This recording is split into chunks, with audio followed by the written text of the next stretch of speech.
Wayne Taylor. Actually have a funny story about that. I will tell you a little later, hopefully. All right, let's see if this is going to work. Friends, I am experimenting this evening because I've been wanting to do live streams, live stream repair on here for a while, and making everything come together was more of a challenge than I expected. So I don't know if we'll actually get any repairs done today. And as Johnny pointed out last week, if I attempt to fix something during a live stream, everything that possibly can go wrong will. So I don't want to keep you here for hours at a time. But I do want to show you some interesting things that I have been working on. And again, hopefully the setup will work properly. I've tried it through a MacBook before and apparently just could not handle all the video input. So I don't see any lag so far. Everything looks cool.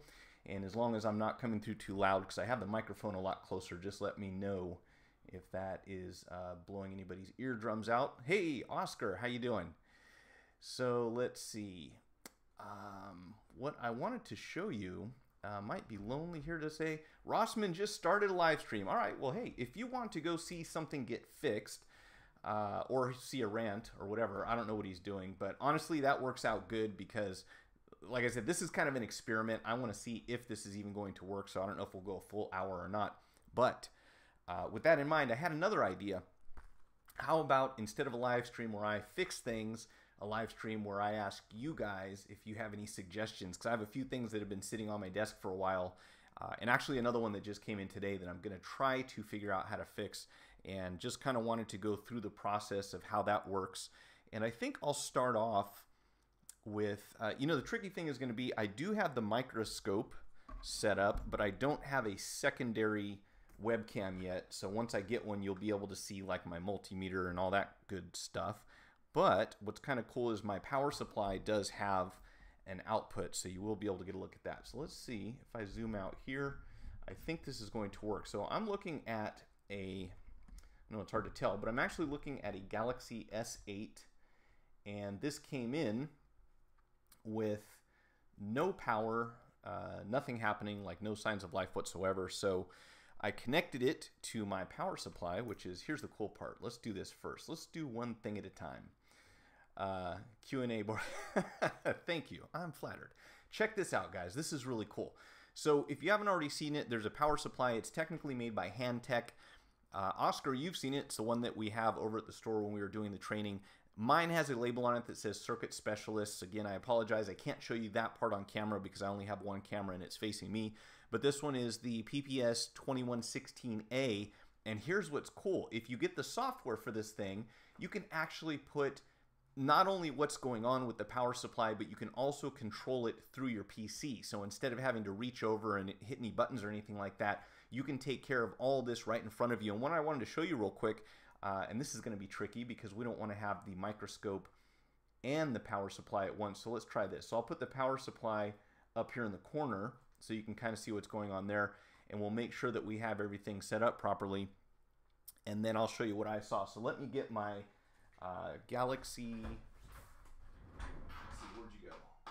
Get my Samsung my Samsung Squid, if you want to call it that. I really prefer these. These are the best because you just plug them in and hit a button, but they don't make one for Samsung. However, this thing right here will allow you to plug directly into the power supply. And what we want to find out, of course, is why this thing is not turning on. So what I'm going to do is get this, and let's see, you'll probably have to clean this up because it's been sitting in a box of stuff. So we're going to go to where the battery would normally connect, and this battery was not doing anything for the phone, but when I tested I connected it with, I checked for voltage on the battery, 0. So the battery's dead. So what would that indicate? Probably a charging system problem, or that battery is sending voltage to the phone even though it's not powered up yet, so it would die and it would be dead pretty much all the time, which was kind of what I suspected. So what I'm going to do is connect this dude right here. You can see what happens when you have pets. Look at that. It looks nasty. Let's clean that up real quick just because it doesn't look nice. If you have pets, their hair likes to get everywhere. Let's see. Let's just give that a little brush. And look at the soldering on these things. It's pretty sad. You could make a better one of these than you can buy for sure. This is why they don't last. You can see that soldering is just pretty crappy. Anyways, let's let that dry off for a second. And I may grab some gloves here. So is that printed board mangled? No, the board's not really mangled. Part of it is, but I'll show you in a second. But, you know, more importantly, I just kind of wanted to go through the process here so that anyone who's not already familiar with this can see. Let me get my air. I'll dry this off a little faster. Let's use freeze spray. That's a good one. It's the second time I've done that today. Okay, so we'll plug this in here, and we will connect the other end to our power supply. So we just have your leads, red and black. And as you will see momentarily, I've already got the power supply set at 3.8 volts with a max of 2 amps for output. Let's get this back over here. There we go. And what's going to happen, let's make sure first of all, and here's the one tricky thing about this, okay? I'm gonna go back to the big screen for this one. When you go to set up your voltage and your amperage on this software, for some reason, the scroll wheel on your mouse will always control the voltage. So if you happen to scroll, you see what's happening there? You could cause some real problems if you're not careful. So obviously when you get this set, stay off the scroll wheel. I haven't figured out how to disable it yet, but obviously if we start pushing the voltage up, that could lead to some issues.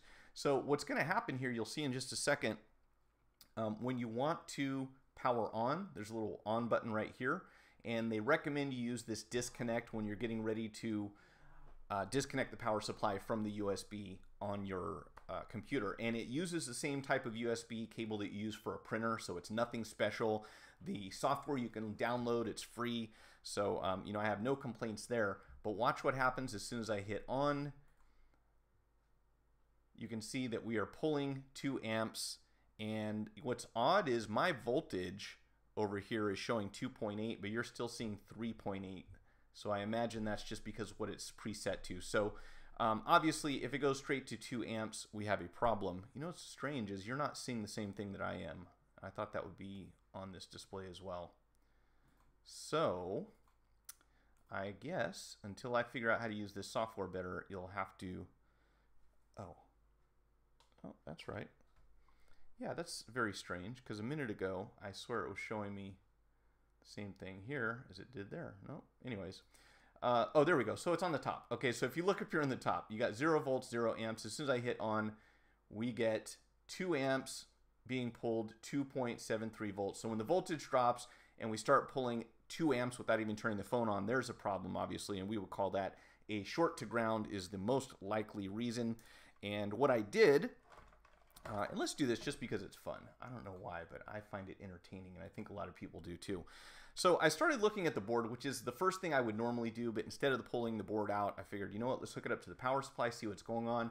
If you look down here on the back side, right above where the charge port connector goes, you can see that we're actually missing a component right here. So there, what looks like is probably an inductor is gone. It's completely off of the board, and I don't know if that's what caused this problem. I would kind of think that might have something to do with it. But, you know, as far as how important that is to power up the phone, I don't know, because there's limited information available in the way of Samsung Galaxy S8. I believe there is a schematic for the S8 Plus, and I'll try to get that software up here on the window in a second. But as far as the S8 goes, you're kind of guessing, you know, taking a look at older models and trying to figure out what that is. But more importantly, why do we have a short and where is it coming from? And just by feeling this thing with my finger, I could tell that it was somewhere here on the lower end of the motherboard. So what I'd like to do here, just for fun, because like I said, it is entertaining, is we'll go ahead and plug this thing back up again, and then we'll be able to see a visual representation. And Oscar, I don't know if we had an opportunity to actually do this in the training, so this is kind of cool. If you get some of this freeze spray, which is the first thing that I sprayed onto the board here, I'm going to put some down here on this lower end and let this thing turn nice and frosty, and then we'll go ahead and let it have its 2 amps and keep an eye on it. You'll see what happens.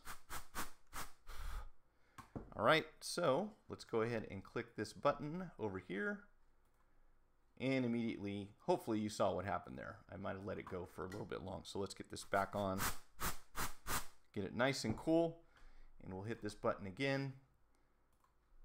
And you can immediately see there's a capacitor right there that is lighting up. So that's the good news. I know where the short is. The bad news, of course, is that I have no idea what the value of this capacitor is. So this is going to take some guesswork. If I had a donor board laying around, obviously I could pop it off there. This one I can take it off, but if I go to measure anything on it, obviously it's not doing its job. So it's probably just going to say that there's 100% continuity from one side to the other, and that is technically not a capacitor anymore. So I'm not sure where I'm going to go with that one. Now, if I pull that cap off, will the phone light up? I don't know. And I wanted to bring some schematics board view up here real quick to kind of show you. Will this stay on my screen? Yeah, it does. Okay. Is that a digital software oscilloscope? In fact, it is not, Johnny. And that is one of the things I have on my equipment list that I would like to get. This is actually the software that works with the power supply that if you look on my channel, any of my micro soldering videos, you'll find this power supply. It's a Handtech or Circuit Specialists PPS 2116A. And this just plugs into the power supply and it shows you what's going on. There are all sorts of features, some of which I have not figured out yet. You know, you've got this, you've got a control interface, you've got a way here that you can store the data. But, you know, to an extent, what's really cool about it is, again, it's not an oscilloscope, but it does show you a graph here of what's going on with your power consumption. So you can get an idea if you're getting voltage spikes, or if your amperage is not where it's supposed to be, or if you have something like a boot loop on an iPhone, you can record this and see like what kind of patterns are going on there. So like I said, I just got this installed today, but I think it's going to be very helpful in troubleshooting a lot of this stuff. Pure alcohol makes the same effect as evaporating at the spot where the short is. It does, but oftentimes you're going to have to act fast. What I've noticed about rubbing or isopropyl alcohol is that it tends to evaporate pretty quickly. Now you could use something maybe with the lower concentration, you know, a little more water in it than the stuff that we use, but then you have to wait for the board to dry off. And actually, if you get too low, if you get too high on the water concentration in the alcohol, it's obviously going to become conductive, and that's going to be a problem. So yes, but I think that the freeze spray is far more effective, especially visualization wise. When you get to see everything right there, it's frozen and then it melts right away. With the alcohol, it's a little tough to tell because something in that area gets warm and it's like everything starts to evaporate at once. So that's been my experience. Wayne, I'll link the power supply down in the video description as soon as this is finished. You can find it on my channel. But again, it is a PPS 2116A. My two Pomeranians, well-trained, gets me shoes and trouble. What? I could think of solder better than that before knowing how to desolder. I think I could have soldered better than that. Yeah, this is pretty crappy soldering, right? Hey, Nate, what's going on? Hey, I got a question for you, Nate, that I'm going to get to in just a second. Actually, for all you guys. So that's it on the Galaxy S8. If we have time in the stream, I'll probably go ahead and just desolder. Whoops, I just lost my camera. I probably will go ahead and desolder that capacitor, but the question is, what do I replace it with? And also, what kind of inductor do I put down there? Not sure exactly what that does, but you know, obviously it's there for a reason, so I need to figure that out. Don't waste money if you're going to buy an oscilloscope. Don't cheap out. Buy a known brand. Yeah, that's one of the reasons I've been putting that off. You know, right now it would kind of be a luxury, but yeah, I don't want to just buy a cheap one and then regret it later on. And you know, the good thing here when we talk about micro soldering equipment in general, I mean repair stuff in general, even if you're doing screen refurbishing or whatever it is, even, you know, a lot of people say, hey, I don't want to drop $1,000 on this microscope setup. But the fact of the matter is, at least for the time being, if you change your mind, I mean, and you're investing in something that is going to hold a lot of its value. You may not be able to turn around and sell that scope for $1,000, but you'll probably get $800 for it easily. So it's not just like you're spending the money out of pocket and it's gone. You're investing in something and you have a real piece of equipment that there is a demand for right now, and there's always people looking for deals on this stuff. So I don't have any problem. You know, if it's something that I think is going to pay for itself, I'm definitely gonna buy it and write it off, because if you have a choice between paying taxes and in reinvesting money into your own business, which one are you going to choose? I mean, which one really makes sense? It probably has a lot to do with how long you plan to stay in business, but from my perspective, I want to do this for a while, and I would much rather get better equipment than just send extra money to Uncle Sam, you know, instead of putting money back in here. So it's definitely, I think, in most people's best interest. So PMI, let's see, PMI. So on this thing, Nate, I think you joined us late, but I've got a Galaxy S8 here, and I'm trying to figure out what is missing right here. This is actually working out well. I'm pleased. I was having doubts about being able to do this live. So there's an inductor down here at the bottom on the back side of the motherboard, right above where the charge port connector goes. I have no idea what it is, but I need to figure it out. Hey, what's going on, Carl? Does my audio sound a little low? It might. If it is, tell me, please, because I can adjust that. How's that? Is that any better? And if it gets too loud, let me know too, because I've got the mic in a different spot now, and I'm trying to make sure that I don't blow anyone's eardrums out.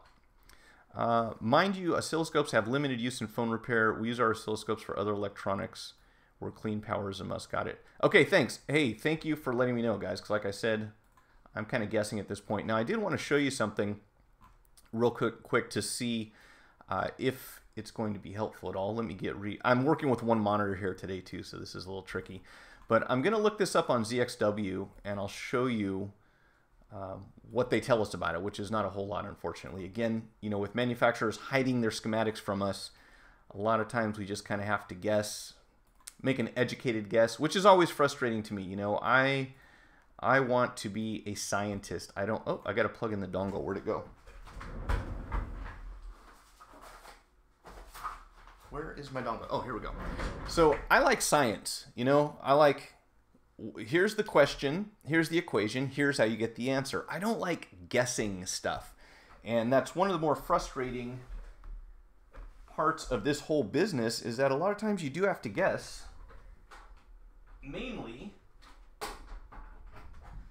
because these manufacturers don't want to just give us the answer. So we have to kind of try to figure it out. And to me, that's, you know, that's not scientific. That's just like, well, let's try. I guess it's experimentation, but you shouldn't have to experiment on people's phones. You should have some instructions that say, if this happens, here's what you do next, right? Please, bro, if you will, maybe. But, you know, if it works, what's the problem with that? So let's see if we can get ZXW on the screen here real quick. Samsung. Oh, why did it go to Chinese again? Okay, so I have an S8. Let's see if I can share this. God, this is just tricky, guys, without having two monitors. Where did my thing go? Okay, here we go. So if we can add a video capture device, I think this is the way to do it. Game capture. Nope, that's not it. Okay. There's got to be a way that I can just add my desktop here, right? Can't I? Nope, I guess it's not a video capture device. So let's get rid of that. And let's try adding a display capture, Mike. That would make more sense. Okay, and it doesn't show anything on the display, so that's kind of weird. Come on.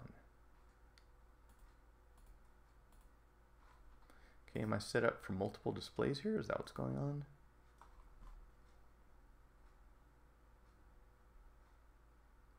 Okay, this is really weird. I should be able to show you what's on my desktop, and for some reason I can't.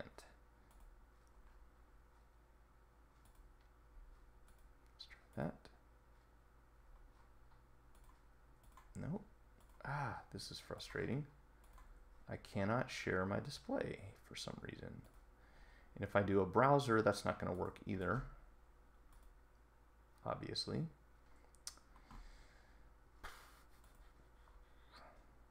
Well, that's a bummer. I was hoping you guys could help me solve this problem by showing you what the board looks like. Image, media source, window capture. Ah, there we go. Okay, so window capture is what I was looking for. So let's get this on the screen and move it down a couple notches here. Okay, so this is the Galaxy 8 shown in ZXW. I think we can go this way a bit. There we go. Okay, so in ZXW, this is the Galaxy S8. This is what we have really to work with here. And what I'm looking at, come on, move over here, sucker.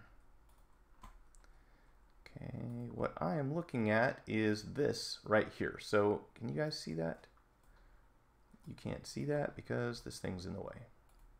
Okay, so if you take a look at the red stuff over there on the far right hand side of the screen, the one at the very bottom, you can see the left hand side of that capacitor is connected to a circuit. The right hand, which is in gray, that goes to ground. So obviously the whole thing is going to ground right now, which means everything that you see on this screen that's in red currently is going directly to ground. And if we flip this over, let's see how difficult this is going to be to do.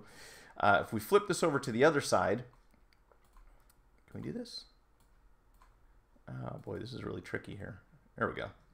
So now I'll switch it, and on the other side of the board you can see there's more stuff still that is all going to red, or all the red stuff here is going to be going to the gray, which means that we have a problem, and this would explain why the phone's not powering up. And if I remove that capacitor, I suspect that the short will be relieved, but do we need to have more capacitors of that value? You know, I know that in many cases you've got 10, 15 capacitors on one line. A lot of times you can do without one or two of them. And it looks like that is the case for this one. There are quite a few things here that are connected. But obviously my preference would be to replace this with the same component that is damaged right now.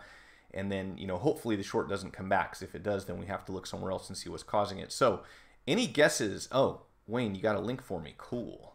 What is this going to show me? Galaxy S8 schematics, PDF. Ah, Wayne, you're the man. Okay, now here's the thing.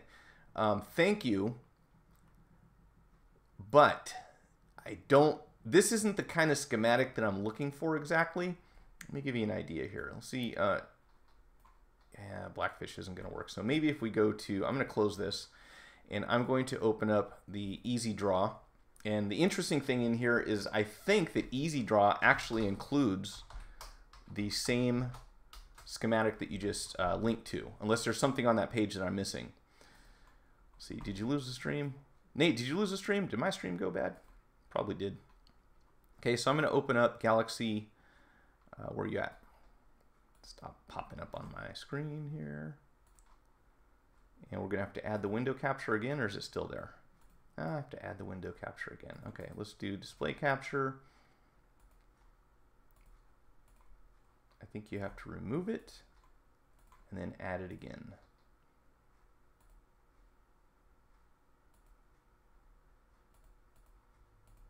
Well, that's weird.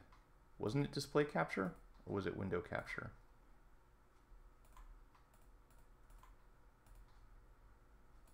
I thought it was display capture. Come on, work with me. Not seeing it.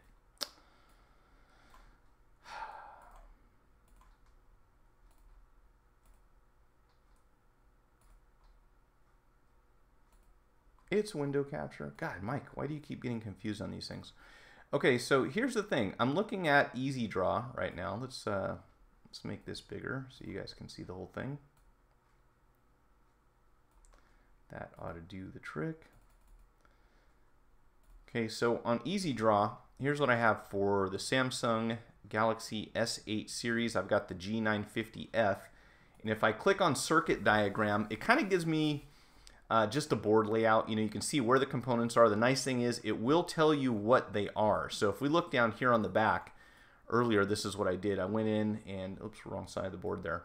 I looked at where that component was located down here on the bottom end of the board. So awkward to maneuver with one screen. And this C868 that is like right in the center of the screen right now, I think. Let's see. Yeah, well actually, so yeah, it's about in the center of the screen. So that C868, that is the capacitor. Now, as far as what I'm looking at for that missing piece, which I believe is an inductor, it might be U805. That would make sense because obviously anything that starts with a C will be a capacitor. The L's, I want to say, are typically either filters or inductors, and then of course all the R's are resistors. But I'm not really sure where to start looking for this. Now, if we go into here, this is what's kind of cool about Easy Draw. And I've been working on doing a review for the software for a long time. They do include a disassembly and assembly guide for the Galaxy S8. They also include a manual of phone repairs. I think I probably showed you the guys this a week or two back. So you get this stuff. It says what tools you should get, a little flow chart that kind of tells you, what you should do next. Well, obviously, we don't need this because we know there's a short on the board and we know where it is. We go to motherboard annotation. I think this is the same thing that you linked me, Wayne. So this is out there. And, you know, technically it is a schematic, but it's not the type of schematic that I'm looking for, which is the one that has all the little, you know, the diagrams to where the circuits are, and it shows you where the lines are generated and so forth. So this will show you locations of a few things, but unfortunately it still doesn't really tell me. Let's see. No, don't click on there, Mike. If we go down here to what I'm looking at, it's a little tough to make out as you zoom in, but it does look, yeah, it looks terrible. I know it's all 8-bit right there. But in the center, it looks like there's an inductor missing, but it doesn't tell us what the value of that specific component is, which is, again, going to probably lead to some guesswork, unless somebody happens to know what that is. I know I can't upload my schematics as they have local service centers name plastered all over them. Okay, I understand. If you have a Galaxy S8 schematic and you could answer that question for me, you could email it to me, that would be awesome. I'm not even going to ask anybody to give me a schematic, because I know manufacturers are real funny about that stuff. In fact, let's take that off the screen for now. U805 is mic filter IC. Is that what I was looking at? U805. Let me go back to my circuit, or go to my manual. Where were we? No, I was on circuit diagram, right? Well, that would be important, right? If they want to use the microphone. Okay, so you said U805 is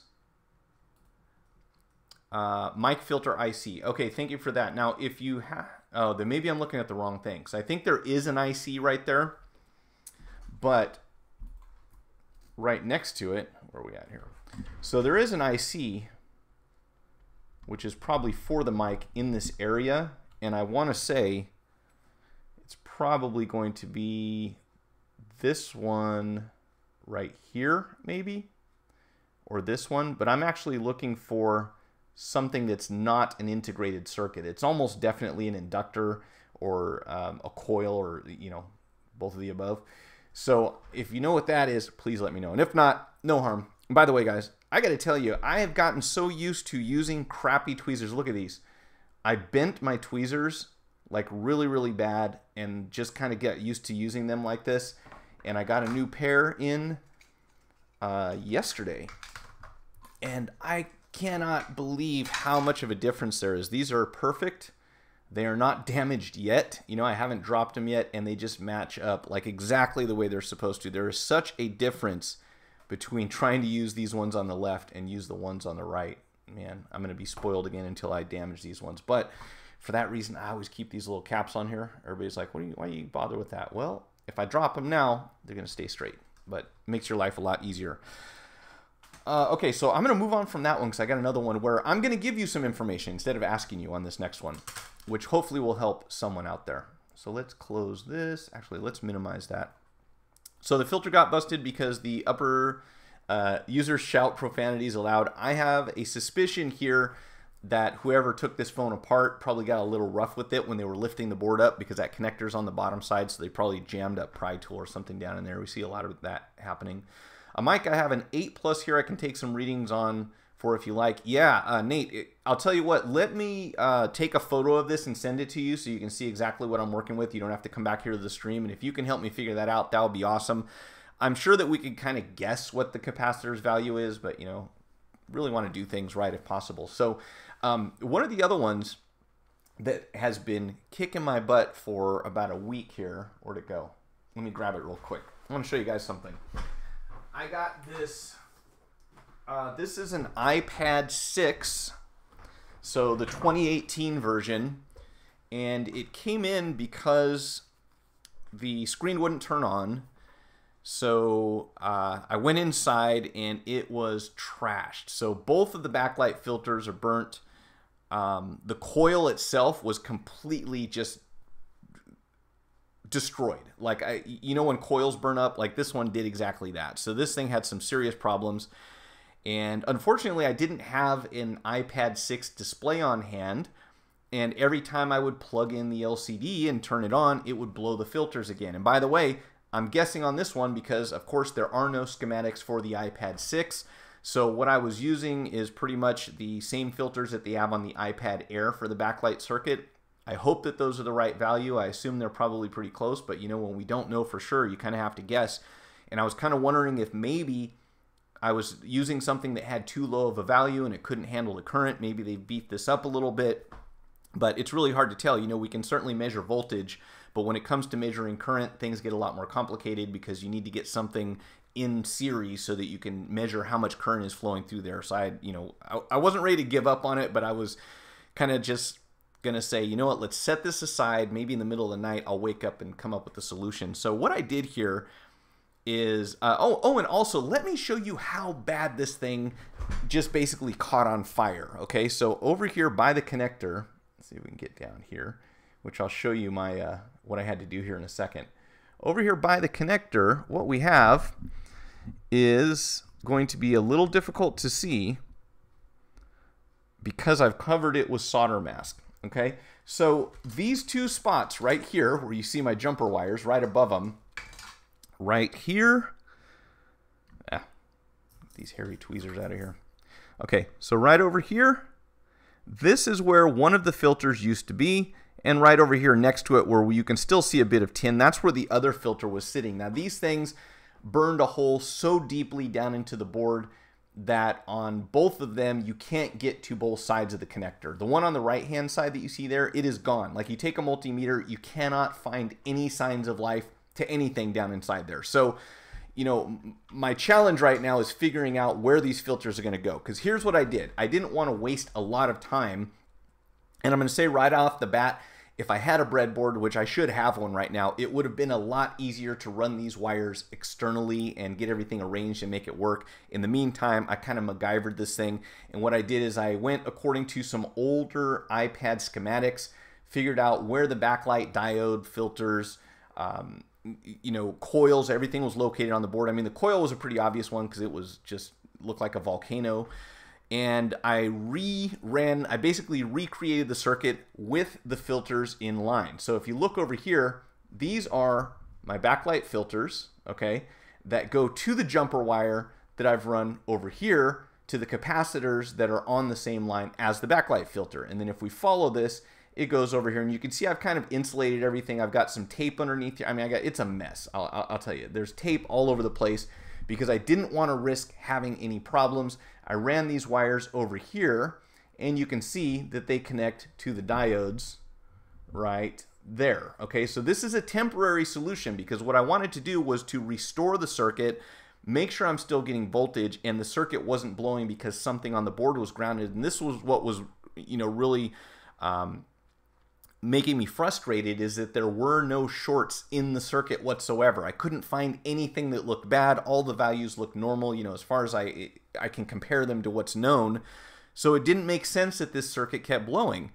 And finally I said, you know, Mike, what is the common denominator here? Every time you plug the LCD in, the circuit blows. So, okay. So I ordered a 2016 LCD, plugged it into this nightmare that I created here, and it powered up, and it works, and everything's cool, and it didn't blow any filters. So I think we're good. The only question is, how am I going to recreate this circuit? If you guys had to attach a component to a logic board, and there's nothing left to solder to, like there's just nothing there, do you glue a wire down and then solder the filter into the wire, or do you somehow attach? I mean, I've tried solder mask, that's not attaching anything. You almost need some sort of adhesive to hold this down. So how would you go about this? Taking one of these filters like this and securing it to the board so that way we can run this jumper properly and it doesn't look like the nightmare that it is right now. Number one. Number two, here's my tip. If you run into an iPad 6 and you have a blown coil on the backlight line, you will not get any help for the most part as far as what kind of coil can you replace that with, because they've changed it. Remember, they had one type of coil on the iPad Air. I'm going to go blank on the name of it right now. And they use this coil forever, like on everything. Like every backlight circuit that you used to look at, if anyone can guess it, you win. I can't remember what the name of the darn thing is. It was a 4R7. Okay, you remember this? Apple's been using this 4R7 coil on everything. Well, at least on the iPad 6, that is not the case. They might have changed it sooner than that, but I suspect consistently throughout their tablets, and this is probably going to apply to the iPad Pro if I remember correctly, they changed it to this new coil. It's a 100, right? So what is that? Well, I'm going to save you a lot of time and trouble. What I did is I went on to DigiKey and I compared it to what we suspect this value is. And this is what I came up with, a coil that fits and works. And I will put this in the video description, but for the time being, in case you're wondering, this is going to be hard to see, but this is what I used to replace this sucker. If you go to DigiKey, I think the part number is going to be this stupid glare. So SRP 5015TA-100 MCT-ND. Again, I'll put that in the video description. I hope this will be my contribution, I hope, to everyone. And the funny thing is, Nate, you know, we were kind of talking about that forum for, what's it called? For iPad Rehab. And I stumbled upon someone on that forum who was asking the same question. What can we replace this coil with? And there's no answer. Like, the guy never came back and said, I found something that works. So I thought, oh, this is cool. You know, I can contribute something finally instead of asking questions. But I'm not a member of that forum, so I can't really submit information and tell them what the answer is, which I would like to do. I'd like to let everyone know. So I'm going to post this on any other group that I'm a member of. Obviously, put it here in the video description in the video. But if you guys run into that, I believe that this coil will be suitable for not only the iPad 6, but it should work on the Pro. I believe the Pro has the same type of coil, and it appears to be compatible with this one, which is what we're probably going to see a lot of in the near future. So the filter got busted because of the user. Oh, are you guys still there? Because my chat stopped. I want to make sure I'm not talking to myself. I mean, I have been known to do that too, but let's see. Where's my live dashboard? Okay, I'm live. I'm live. Okay, so that's that one. And let's see, we only have about 20 minutes left. So I was going to attempt to actually repair something today, but I really don't have anything exciting, to be honest with you. Okay, cool. So thanks, Johnny. The only thing that I really have is just a standard, what do you call it, touch IC that I need to do. And by the way, guys, I got to say, the last, you know, when you do iPhone 6 Plus touch IC, which I'm amazed at the number of them that are coming in lately. You know, we kind of felt like they were dropping off a little bit, not as many people paying to repair them anymore. I'm getting iPhone 6 touch ICs like 6 Plus touch ICs almost every day. And the strange thing about it is that, you know, it's almost always the Mason chip that's the problem, but probably the last 3 out of 5 that I've done have all been the Cumulus instead. And if you didn't already know this, what's interesting about it, let's see if we have a chip. I think I actually have one sitting right here. The IC, that is. Let's see. I dropped one of these on the floor today. That was fun finding it. Oh, that's great against a black background. You're never going to be able to see it, are you? Okay, so that is our Mason right there. And you can see this one got a little too hot and probably had some problems anyways. I think that's why I replaced it. Get over here now. Why is my camera all crooked? It's tricky. It's like trying to work with a mirror image. Okay, so this one, the Broadcom chip, is nicknamed, darn it, I've got stuff all over it so you can't see it. But anyways, it is nicknamed Cumulus for whatever weird reasons. Just like, tell me why there's a Stockholm chip or anything else. They're really strange names. See if we can clean this off a bit. So if you're looking inside an iPhone 6 Plus, these two sit right next to each other. And I knew this, but I never thought to mention it because I just kind of figured everyone already knew. If you've got gray bars in your screen, which I have on the phone behind me, more than likely you're replacing this dude right here, the Mason chip.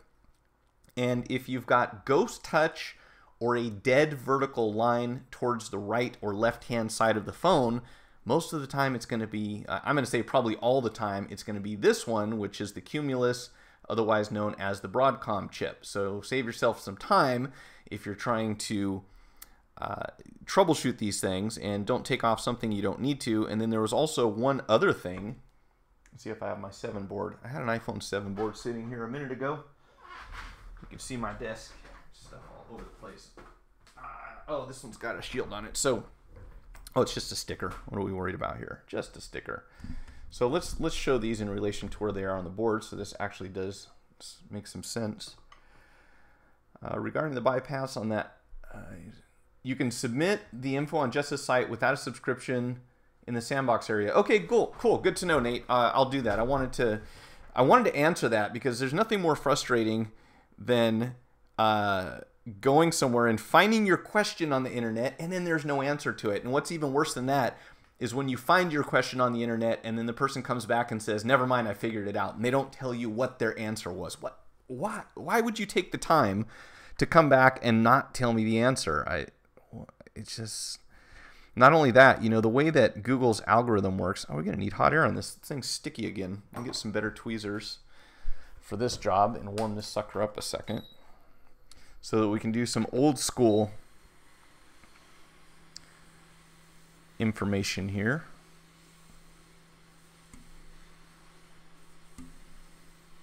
That's why I always hit these things with a razor first, because it's easier to open it up. Oh, I know it. The question I had for you, Nate, was regarding an iPhone 7. We'll get to in just a second. All right, so in case you're wondering, if you haven't already done this, you've probably done 100 of them, but those things I was showing you right now are here. So on the right-hand side, we have our Mason chip. On the left-hand side, you have the Broadcom or Cumulus chip. And then, big thanks to Jason from microsoldering.com, because he pointed out a third thing that can cause touch problems, and this one doesn't have it because I actually scavenged it off this board. So if you look right down here next to the Broadcom chip, there's another component that is part of the circuit right here.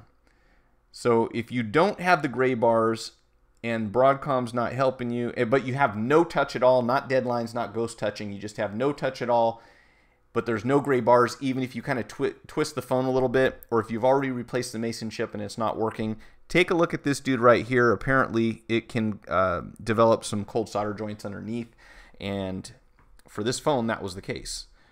I had to steal it off another one. You could probably go back in there and just remove it and put some new solder on there and make it work. Let's see. MIG. So, let's see. Regarding the bypass on the iPad 6, what about printing some flexible patch circuit with all those capacitors like Scotty did on his headphone jack for the iPhone 7? That's an idea, Johnny. I'll have to go back and watch his video because I want to, obviously, I want the repair to last. And I don't want to have a bunch of tape and glue and all kinds of crazy stuff inside this tablet. So I'll take a look at that. And if it works, I will definitely document. In fact, I have a video when I put that repair together for the tutorial. I'm going to show you guys the video of the damage from this thing, man. It was just like amazing how much heat this thing generated. So I also have an iPhone 7. I was going to ask you about, Nate, because you've got some experience with these. iPhone 7 with the bad Wi-Fi chip. Now these are paired to the phone just like the iPhone 6s is. And is anyone out there who's watching right now using a NAND flash programmer? Because I am this close to investing in one between an iPhone 7. I got a request today for an iPhone 7 Wi-Fi repair. And if the chip is bad, and I suspect that it might be because of damage to the phone, then obviously the only way that I'm going to be able to fix it is to be able to unlock the NAND so that I can pair a new Wi-Fi chip to the phone. So that's number one. Secondly, I don't know about you guys, but I have seen iPad minis coming in with error 4013 that is not USB, it's not charge port, and everything points to the NAND being the problem. And I suspect that it is about time that I get something that will allow me to repair corrupted NANDs. And I'm wondering what anyone's experience is on that, and if you have any recommendations. Buffering on your side of the world, Wayne? Let's take a look here. So I was going to tell you, this is kind of funny to me, but I have been referred to as Magic Mike by at least one ex-boyfriend before, which I think is hilarious because I'm far from an exotic or an entertainer. But when you come in and you're the new guy, I guess you get that nickname sometimes. I use NAND programmer for 6 and lower. Don't use a lot. Can't do it on the 7 jet. Okay, curious because I'm looking into one. I think it's the PC something or other. If you remember a guy named Federico who had made it, he was talking about how he thinks that the iPhone 7 audio IC issue is coming from dropping the phone rather than from them being bent, and that may very well be the case. And I've been following his channel. You should check it out. He's got some great stuff over there too as far as phone repair goes. But he is recommending this one particular model, and I'm just curious if anyone has experience with it and can hopefully guide me in the right direction. But I think that's probably going to be my next investment. I've been seeing so many of these iPads come in. You know, it was the iPad Air that would not turn on, just dead for no reason, which we think is probably a bad PMIC. And on that one, it runs $85 cost just to get the part. So at that point, you just say, really, do I want to fix an iPad Air first generation? But more recently, I'm seeing these iPad minis coming in that look like they're corrupted NAND. So I don't have any way to help anyone with that at this time. I think that's going to be something that I need to look into. All right, so I think that was just about it. Let's see, what else do we have? Do I have anything else here that would be a remote? Oh, I do have one other question here. I've got an iPhone 5S. Yes, iPhone 5S. And I'm pretty careful about these things. I've certainly never run into a problem before. But after replacing the TriStar on this thing, it does not boot anymore. And the only thing that I can come up with is maybe I applied too much heat, which I think is unlikely. Because like I said, I've never burned a phone before or caused any damage. So really baffled on this one. AliExpress has a PMIC for about 50. Okay, so 50, figure 50 for the PMIC. I haven't done one on that, and I believe there's underfill all over the place on this thing, right? If I remember correctly, let's take a look. I just happen to have one right here. Let's go back to this screen, and let's see. Oh, it's got, what?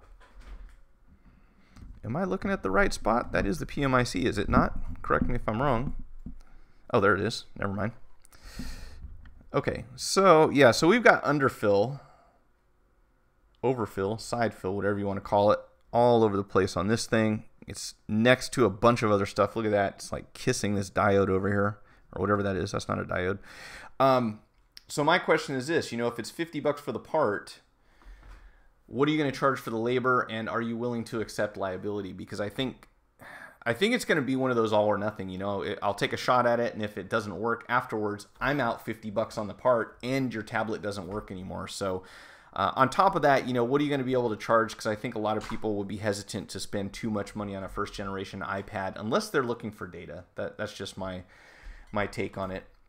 So let me see if I can find this. Let me see if I can find this NAND programmer I was talking about. I like that this guy has a very unique name. Very unique? There's no such thing as very unique, is there? It's either unique or it's not. Let's see if we can find his channel real quick. I do recommend you check it out. I'll put it here on the screen if I can. Federico Serva. And he was just I think I just played some of his audio on accident. He was just recently talking about a NAND programmer called the Best PCIe NAND Programmer Review for 6S through 7 and iPad Pro. And it is the, where's it at, dude? Tell me you put it in the video description. Tell me you put it in the video description. Because if you didn't, I'm not going to know where to buy it with your affiliate link. He's got his soldering stuff in the, come on, bro. He's got his soldering equipment here, and I know he talks about and mentions the model name of the programmer, but I don't know if he has a link to it in the video. He must, right? No, that's the quick. Okay, so he doesn't. So anyways, keyword maybe that can help me here? Nothing? Oh, here we go. jcprogrammer.com.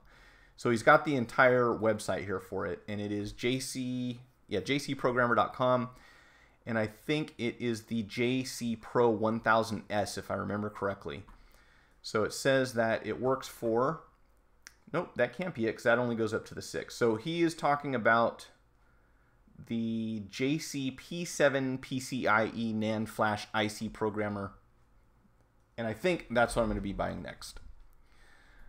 Tablet doesn't work anyways. I asked them if they want to risk the $50 even if it doesn't and add $100 labor. So just curious, Nate, are you charging $50 and that's it if you don't fix it, or is it the $100 fee regardless? I'll be curious to know that. And if you have a link for that PMIC on AliExpress, I'll take it. And if not, I'm sure I can find it. Let's go there right now. AliExpress should be in my shortcuts. Yeah, sorry guys, I don't have anything super interesting for you today. This was really just meant to be a test. So hopefully on Monday, I will be able to actually do a repair. Let's see if we can find this here. Nope. All right, well, it didn't come up when I used like normal search terms, but hopefully I'll find it in the future. No fix, no fee. Okay, so, but they're out for the 50 bucks, I would assume. That's fair. I mean, I'm okay with doing that.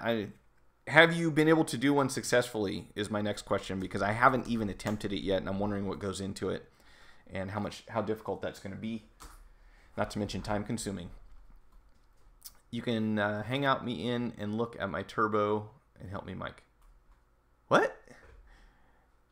Sure, Z3X Plus has phone NAND, iPad NAND capability now.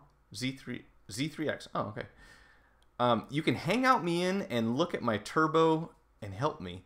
Oh, I wish I could, Nate, but I'm actually not doing a Hangout right now. I am on OBS because Hangouts doesn't give me the ability to do any of this. I'd love to Hangout you in, but that won't work, unfortunately. I could try to Skype you in, and then everything would be delayed from your audio to your video, and it's a big mess. I really wish Google would put more functionality into Hangouts. Nate is a member of Restoration Army. Okay. We should do a live teardown day. A live teardown one day. We should do a live teardown one day? Okay, I'm cool with that. Do a live teardown. I want to do some more unboxings, and great news just between us, because I'm not going to advertise it until I have it. But a major manufacturer of phone repair tools contacted me and asked me about becoming a brand ambassador, which I'm excited about. It means that I will still continue to give unbiased reviews of their tools and equipment, but hopefully I'll get some other really cool cutting edge stuff, because that's what I'm really excited about. I love tools. I like having the new stuff, the state-of-the-art stuff, and someone actually contacted me and said, hey, we want you to start reviewing our tools, so that'll be fun. And I think you guys will enjoy it too. I can send you some pics of the S8 Plus I have right now if you want. Thanks, Oscar, I appreciate it, but I've got the actual phone here. I just don't know what the values are of the components. So what I'm looking for is, what is that? Oh, wait a minute. You had one that had a problem with the display or something, right? If I remember correctly. Or it wasn't powering up. I thought you were going to have them take it back to the guy that they bought it from and get their money back. No? Let's see. Okay, so I think that's about it, friends. Let's see, gadget manual. Yeah, tell them to get their money back, Oscar. So Oscar had a customer who bought a phone, and it was a Galaxy S8 Plus. They brought it to him because when they bought it, the guy told them, I think the guy told them that it just needed a new screen, and Oscar went and put a new screen on, and the phone still doesn't work. So obviously, buyer beware. But I would say, yeah, if they can get their money back, man, just take it back. There's no reason that anyone should have to pay twice for a phone if they purchase, first of all, the money's all on the screen, right, on all the Galaxy phones. And then if you have a problem on the board, in addition to that, man, you're going to be sinking some money into that thing. Okay. All right, so I think that's all I have, folks. Next Monday, I'll have this thing set up to run a little more smoothly. I just wanted to make sure everything was working today, and it looks like it is. So I'll remember to crank the volume up on the microphone mic. And hopefully we'll have some more cool stuff to do next week. I'm going to get back to work. I got a stack of phones and tablets I got to get through, but I'm sure there will be a bunch more on my desk on Monday, and I'll go check out and see what other streams are happening at some point, maybe play them in the background. Thanks for joining me, everyone. I will talk to you next time, and as soon as I find this button right here, okay, that's cool. That'll be it. So have a great weekend.